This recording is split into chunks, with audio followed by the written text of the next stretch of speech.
satu situs sejarah bagi keluarga keturunan Datu Pejil dan anaknya Narasaon.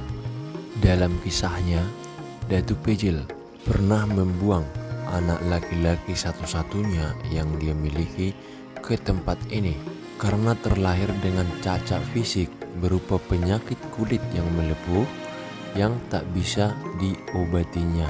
Sebagai seorang dukun yang sakti, ia merasa malu melihat anaknya yang dinamai Narasaon. Singkat cerita, lewat pertolongan Sang Pencipta, penyakit kulit yang diderita oleh Narasaon tersembuhkan karena dia selalu mandi di pancuran ini.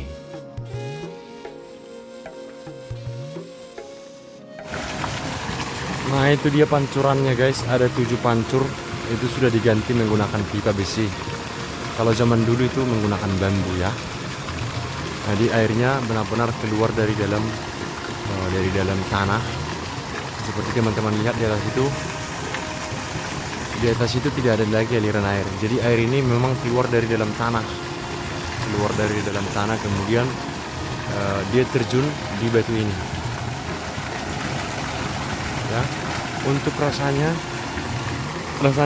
agak sepat asin teman-teman. Ya, agak sepat asin. Saya sudah minum, coba teman-teman lihat. Rasanya agak sepat asin, tapi benar-benar bening sekali. Sangat bening ini guys, luar biasa bening. Luar biasa bening dia. Coba kita rasakan ya, kita rasai dulu.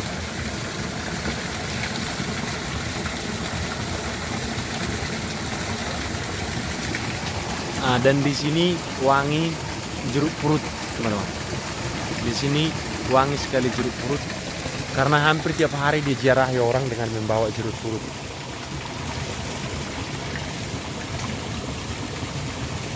Tuh. Coba teman-teman lihat, itu jeruk-jeruk purut yang sudah yang sudah ditaruh kemudian dibersihkan, diganti dengan jeruk purut yang baru yang dibawa oleh peziarah yang silih berganti.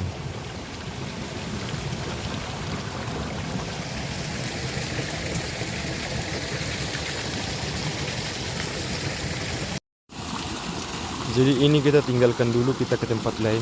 Di sini masih ada satu pemandian lagi. Hah? Ojor bicang.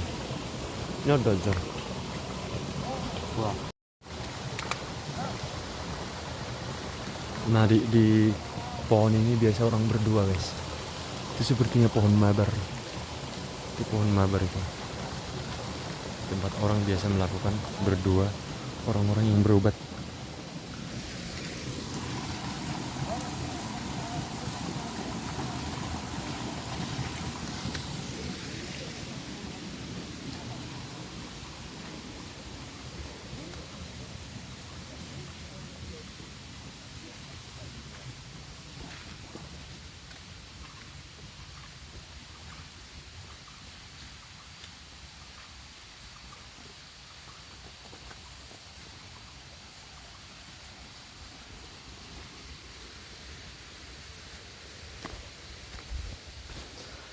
Ada banyak tangga di sini teman-teman.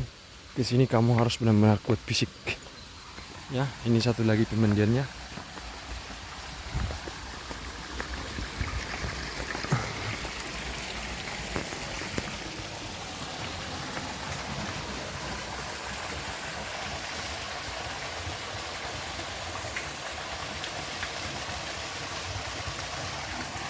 Airnya benar-benar jernih. Jernih banget, guys.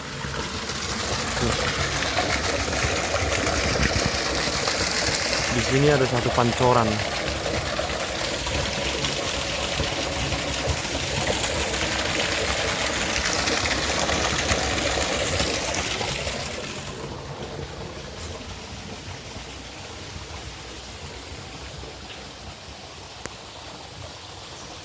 Nah, kita mau balik dulu, guys. Oke? Dulu. Kita mau balik dulu. Ini ada ruang ganti. Ya.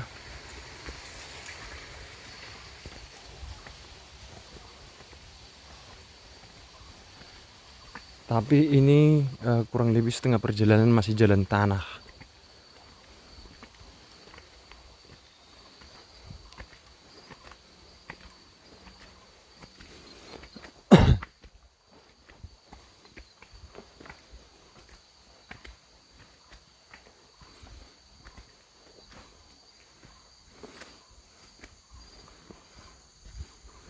Tuh masih jalan tanah sampai di sana.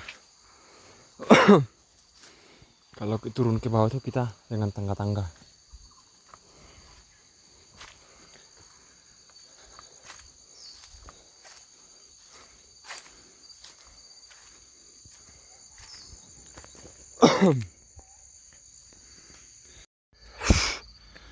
Lumayan jauh, lebih 500 meter jalan kaki.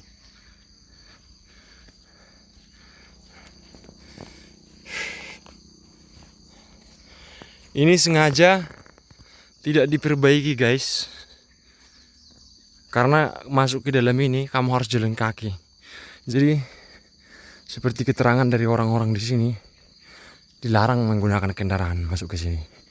Bahkan orang-orang yang mengambil nira atau tuak dari sini tidak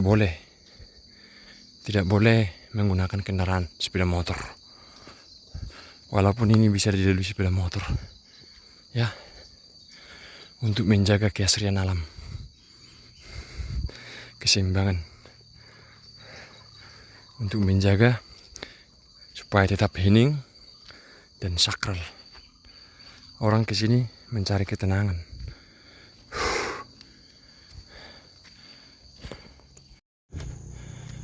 Nah itu gubuk kuncennya guys. Baru tiba bisa mau pe mana? Sandi mak. Turun.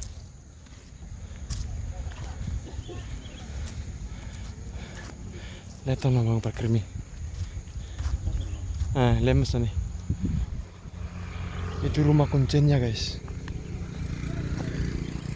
Nah jadi ini rumah kuncen.